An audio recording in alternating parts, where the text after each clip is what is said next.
I am Detective Jack the Nose Smith, and I am known for my exceptional sense of smell and my strange habit of always carrying a jar of pickles with me on cases. Some people speculate that the pickles help to enhance my sense of smell, while others are just bemused by my strange quirk. Regardless of the reason, my jar of pickles has become something of a signature for me, and it is not uncommon to see me munching on a pickle as I work a case. On the night of July 4, 2001, I was called to investigate a shocking crime in the small town of Millville, Georgia. When I arrived on the scene, I found the Peterson household in disarray and the Peterson's 17-year-old daughter, Maria, lying on the floor in a pool of her own blood, having been brutally beaten and stabbed multiple times. I immediately mobilized to search the house and gather any evidence that might be helpful in identifying the perpetrators. As I searched the crime scene, I noticed a disturbing message written on the living room wall in red ink: "We warned you not to mess with us."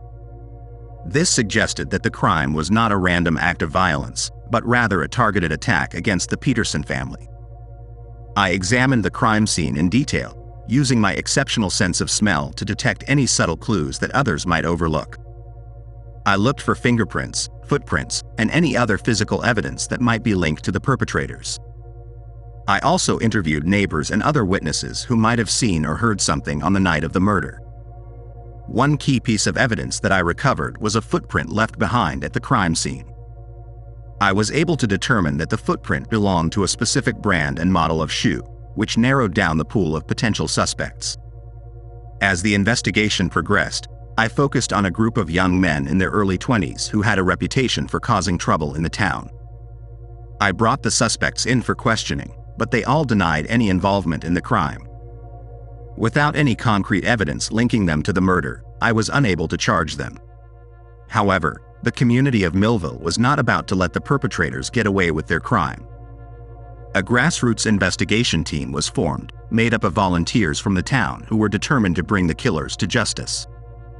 The team conducted their own investigation, gathering evidence and speaking to witnesses.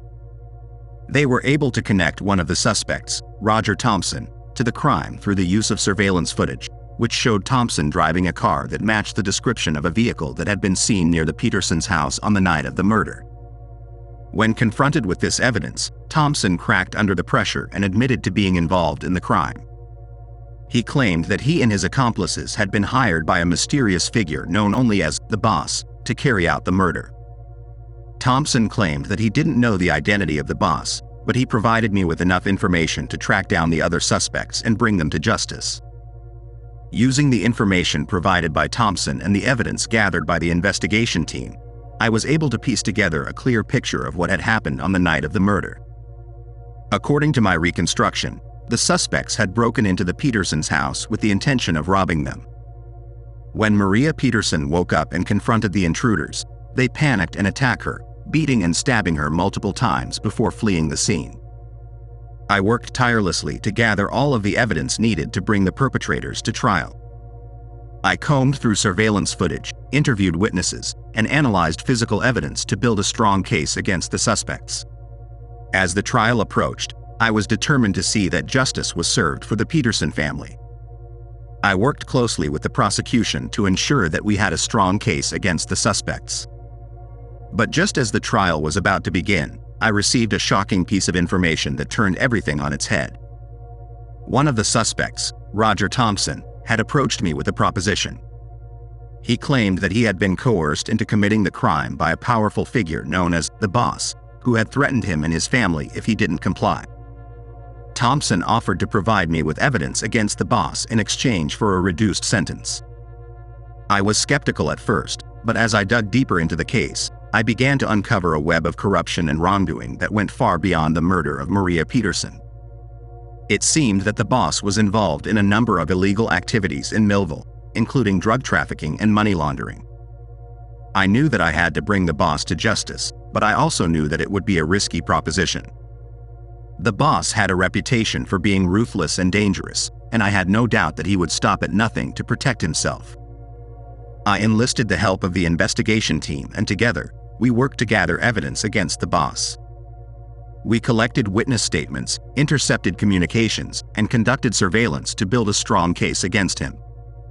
As the trial approached, I was nervous but determined. I knew that the fate of the suspects and the fate of the boss were intertwined, and I was determined to see that justice was served. When the trial began, I took the stand and testified against the boss, presenting the evidence that we had gathered against him.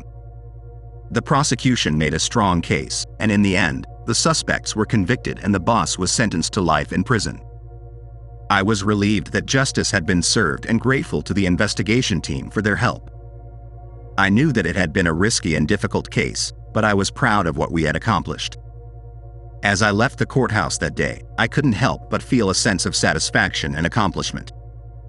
I had solved a complex and challenging case, and I had brought the perpetrators to justice. And as I walked down the street, munching on a pickle from my trusty jar, I knew that I had made a difference in the world.